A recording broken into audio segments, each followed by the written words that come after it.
Hi guys, welcome to Office Blokes React. I'm Office Bloke Dave. I'm Office Bloke Mike. Together we are two of the Office Blokes. Yes, we are indeed. It's true, after hearing about the UK's World War III plan, Office Bloke Daz has decided to flee to the woods and become a prepper and learn some skills. Right, well, very good. Yeah. Good luck to him. What's the likelihood of that? Yeah, unlikely. Very, very, very unlikely, I would say. War breaks out, he's just going to go to a hotel. Yeah, absolutely. Nearest bar. Yeah. Why not? I think we all will, actually. They've got a bar and it's well stocked. He'll be all right with that. We did the UK's World War III plan, and it was, I feel like, a tad biased from the infographics team.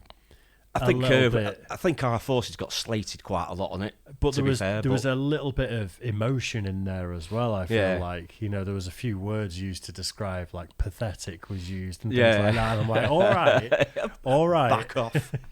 It was a good video though. It was very interesting. They're always good, and a little bit concerning as well, I think. Could be, yeah.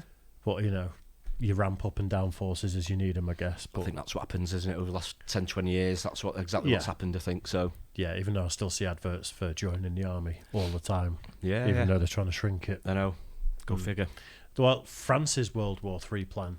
Do you think we've got a similar sized military to France? I would guess so. I'd think ours is probably maybe a bit bigger, I would guess. I think if anything, they'd need a slightly bigger one, being mainland Europe. Because they're invadable a bit more. Invadable? Is that a word, invadable? It is now. Absolutely. Get it in the dictionary. Let's check it out anyway. So let's see what infographics like to say about France's World War III plan. Yeah. Let's do it. The peace dividend of the end of the Cold War is over. So said France's President Emmanuel Macron, as the world enters a new age and leaves behind the peaceful decades following the collapse of the Soviet Union. The Russian bear has once more awoken and brought with it the threat of full-scale war in Europe. In the last few months, we've been highly critical of European countries and the status of their militaries, and with good reason. What used to be some of the most powerful militaries on Earth have become atrophied husks of their former selves. In some way, this is to be expected, as pretty much every Western nation stood down from their Cold War high readiness state. But in many ways, Europe has allowed its militaries to atrophy to the point it's become criminal and put an incredible burden on the United States to be the guarantor of European security. Many Americans, rightfully so, feel that Europe has been largely freeloading on the U.S.'s security guarantees. France, however, is not one of those nations. I will say that's kind of the trade-off for putting bases all over the world. Oh, yeah. There's pacts been signed with loads of countries. You are allowed a military presence in our country, but you have to protect us in the event of a war. Absolutely, yeah. It's part and parcel of the agreement, and people agreeing to let them have a base there. Without a doubt, it is part of it. Yeah, so it's not just like coming and obviously cap in hand saying, please help us. Yeah, and obviously it's in the US interest as well, because then they've got feet on the ground. Strategic jumping off absolutely. points. Well, absolutely, yeah. And it's sort of like, it's good security for them as well, isn't it? Keeps everyone else at arm's length as well, so... Yeah.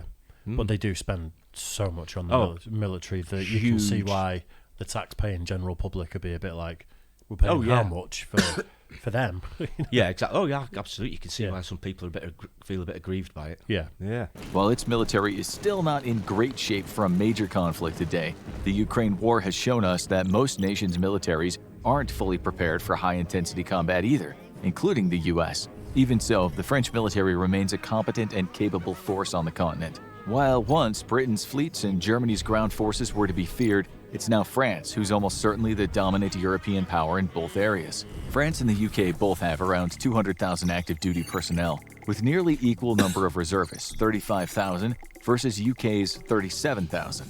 The French defense budget is only $5 billion short of the UK's $50 billion budget, and yet France fields a significantly more capable military than the UK. It has just over 1,000 combat aircraft versus the UK's 663, with 226 dedicated fighter aircraft versus 119. On the ground, France does come up 5 tanks short of the UK, with 222 versus the UK's 227, while the UK takes the edge slightly on armored vehicles and artillery. At sea, the UK operates 2 aircraft carriers versus France's lone Charles de Gaulle nuclear carrier. But France has 3 smaller assault carriers while the UK has none. France also operates 4 more destroyers than the UK, though 1 less sub. So what makes France probably Europe's best military at the moment? For once, it's proven its ability to fight largely independently of any other power. For over a decade, France has been involved in a fight against Islamic extremists across Africa. And while it's had the support of the US in various ways, France has been able to operate largely independently during this protracted campaign. The UK, meanwhile, is extremely dependent on the US for logistical support, including physically moving its troops where they're needed.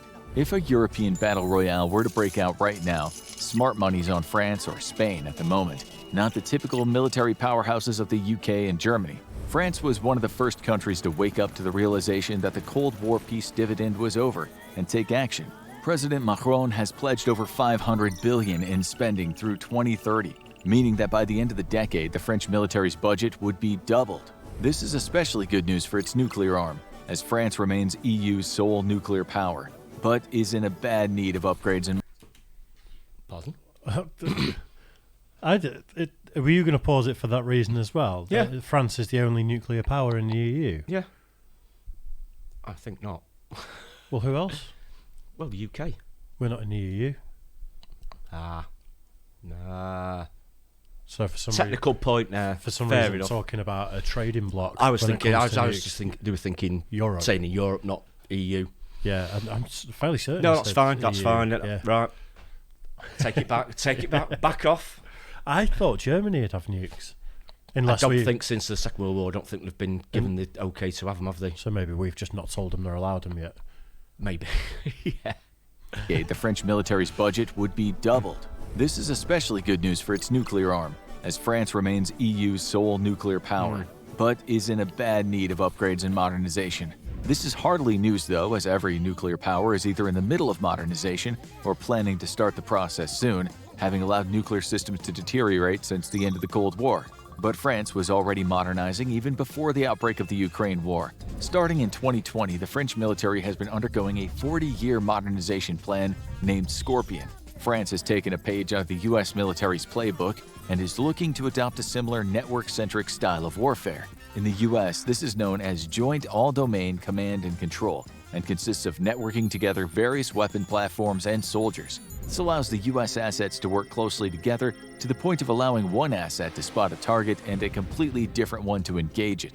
It's the key to the high mobility and high lethality of the US forces, and France has definitely taken notice. France calls it Combined Collaborative Combat, and it's specifically looking into information technology upgrades for its armored forces. The military is looking to bring light and medium armor platforms into current military networks, much like its heavy tank fleet. This will be an immediate force multiplier for many platforms that normally are too lightly armored to operate in the thick of combat operations. By networking them together with more survivable platforms, they can quickly engage targets and then fall back out of danger.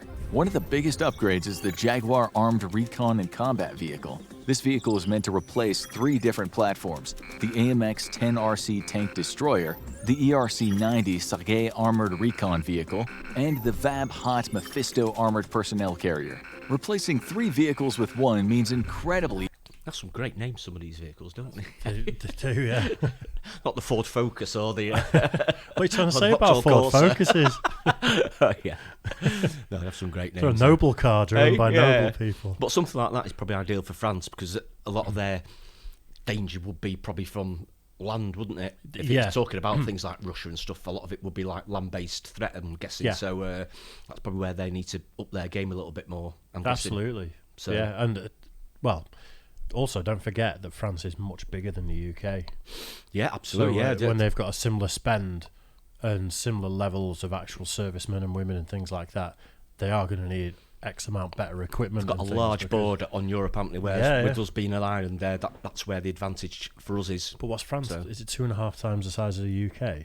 Not sure. To be honest, I'm not sure exactly, but it's got to be something like that. It's quite a lot bigger. Yeah, it's a big old place. A lot more to defend, isn't it? Yeah. More efficient logistics support, even if it's coming with some compromises. The Jaguar is not as survivable as its American Stryker counterpart, for example, but it's better prepared for World War III for one key reason. Unlike the American Stryker, the Jaguar makes use of a commercial truck chassis, meaning that it can be easily replaced during high attritional conflict. The Stryker, meanwhile, has to be built from scratch by its manufacturer. This simple fact is even more important given that war games between U.S. forces and a comparable near-peer force show that within 6 months of fighting, most of the U.S. tank fleet would be destroyed or left inoperable. In that same time, the US would be lucky to replenish 20% of its losses, even with boosted production capacity. By the end of the first year of high-intensity combat, the most common vehicle used by the American forces would be a simple armored gun truck. In such a catastrophic high-intensity scenario against a near peer, France would be far better prepared to replenish losses with a capable combat vehicle compared to America.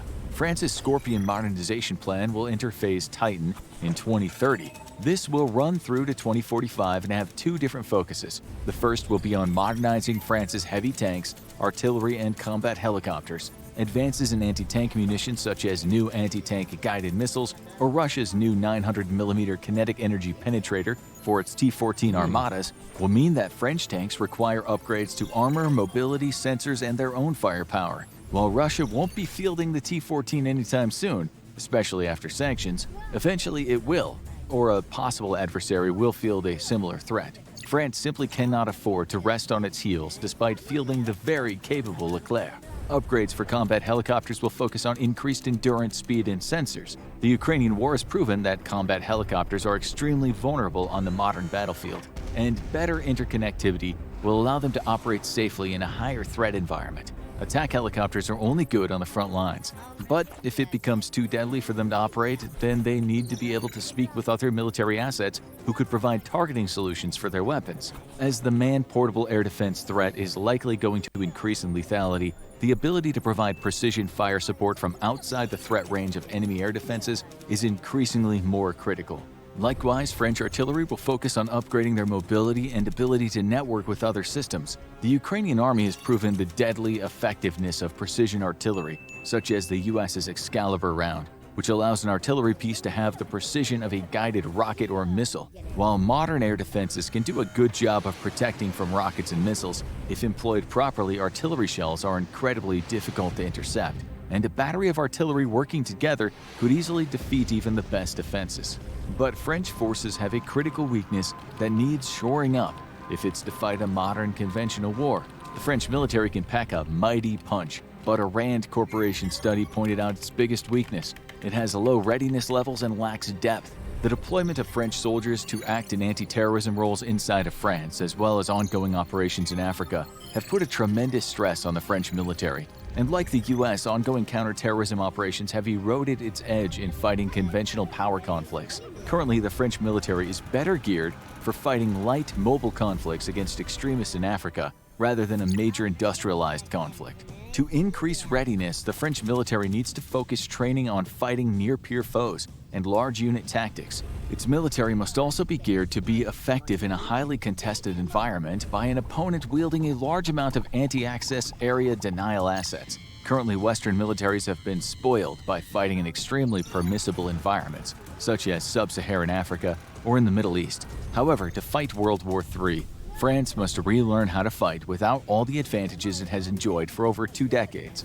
For example, a study conducted on US troops found an over-reliance on fire support by infantry. In a near-peer conflict, such fire support may not be available, and American infantry needs to be prepared to make the hard charges that their forefathers did in World War II and learn to fight without support elements if need be. If war did break out, though, it would likely be against either China or Russia, and in either case, France would enjoy the vast support of the entirety of NATO. In a conflict against Russia, France would be responsible for...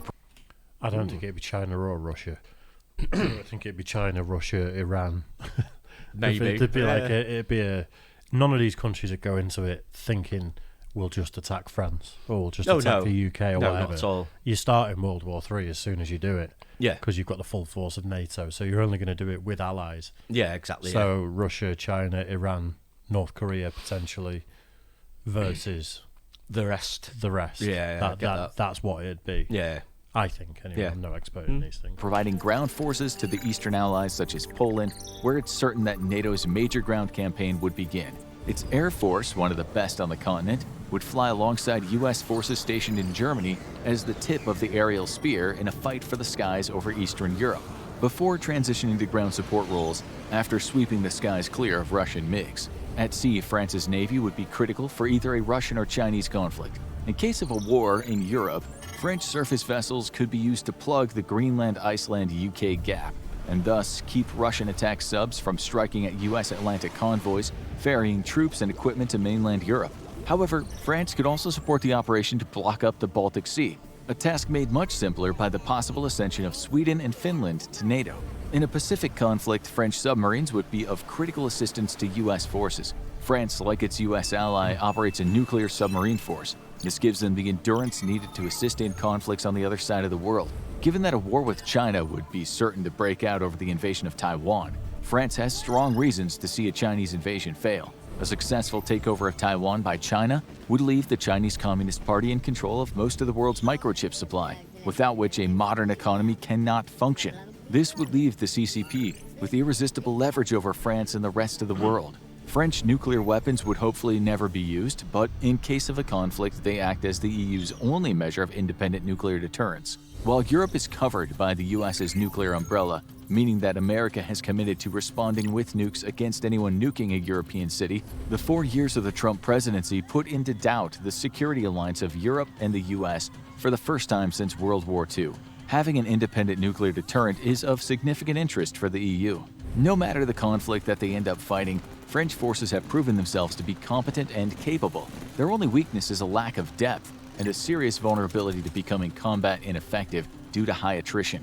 This is a weakness that every military has at the moment, given that no one, except perhaps North Korea, has given serious thought to the rate at which modern combat chews up equipment and ammunition. France has seen the threat, though, and is investing in not just its military but its defense industry too. But these investments have to compete with investments in education, healthcare, and other measures that have a direct and immediate impact on people's lives. Military investments are intangible for the average citizen, up until the moment they're not, because your nation's at war. Given how unlikely war is, though, it remains to be seen just how committed the French people are to upgrading their military capabilities. Now go check out how your tax dollars are being spent. I feel like they were significantly less bitter about the French than they were about us in that video. Is it just we've just got thin skins or something? It's just talking about the noble French who are proving themselves in combat. Wow, it's like, I know, right, yeah. Jesus. Goes all right, going over yesterday, didn't they? They did, yeah. There was something there. There was something behind that. Yeah. Interesting one, though. I think, Yeah, very much so. like, obviously the running joke is about French surrendering and things like that. Yeah. But in the Second World War, they fought ridiculously hard, didn't Oh, they? yeah. It's I mean, not like they just rolled over. Yeah, the French resistance is pretty famous for the things Yeah. that they were doing. But even in against the Germans. Dunkirk, it was the Yeah. French that mostly were left behind while, people were evacuated off the beaches Yeah. and stuff. They were still fighting Yeah, to keep absolutely. the Yeah, Germans back from Yeah. so they fought. They get a bit of a raw end of the deal sometimes. they do, don't they? But it's just our sense of humour, I suppose, Yeah. isn't it? Yeah. But But obviously talking about Finland and Sweden joining NATO. yeah, there's as been well. big talk of that, especially since the Ukraine crisis. Yeah. I mean, especially Finland, I think, have been talking up quite a lot, haven't they? I think Finland are in the process. I think they are, as far as I am aware that they are. I think Sweden may be in the process, or at least starting to. Yeah. But I'm not 100% on that. But I know the Swedish government, they handed out flyers to every household in Sweden Yeah. to say this is how to learn survival techniques, weapons techniques, stockpiling food. Yeah. They're basically saying every household in Sweden needs to have a few months' worth of food. You need weapons training. Yeah. And they're basically saying if the Russians come, which they think is a pretty significant threat, they want people to be able to look after themselves Yeah. and fight for the absolutely. country. Yeah. I think they call it total defence, Right. which okay. is something that they did years ago, and it's Yeah. kind of fallen by the wayside. But now it's like everyone becomes involved in the defence of the country Right. Okay. should something happen. Fair enough. So I think a lot of these other European countries they're taking it very seriously. Yeah, I'm sure they are, especially like I say with the Ukraine thing. It probably just focuses the mind a little bit, doesn't it? Really, and Well, it does when you're not far off, like Yeah. Sweden. Yeah. And like some of the what do you call it? The Scandinavian countries. Yeah. They're literally next to Russia, aren't they? Pretty absolutely. much? Yeah. On the other hand, they might think, well, they've not managed to, get very far in Ukraine, really. So, what chance the whole of Europe? I watched a bit of an update on it Oh, today. yeah. Like that Warthog Defence channel that we've reacted to Yeah, before. yeah, yeah. I watched an update on global conflict, and it was like the Russia-Ukraine thing is being forgotten about a little bit, but it's horrific. Yeah. It's I can still imagine, it's yeah. still offensive, counter-offensive. Just Yeah. it's awful. Such a horrible situation. It's out terrible. Yeah, absolutely terrible, isn't it? But Anyway, Yeah, right. anyway. So there you go. I don't know if there's any more of them. Maybe we need to find out about Germany's military. Maybe, yeah. I don't know. Let us know if Yeah. there's more infographics We'll about have some a of look. our previous rival countries. Yeah. Make sure you like and subscribe and all that good stuff, and we'll see you soon. Cheers. Cheers.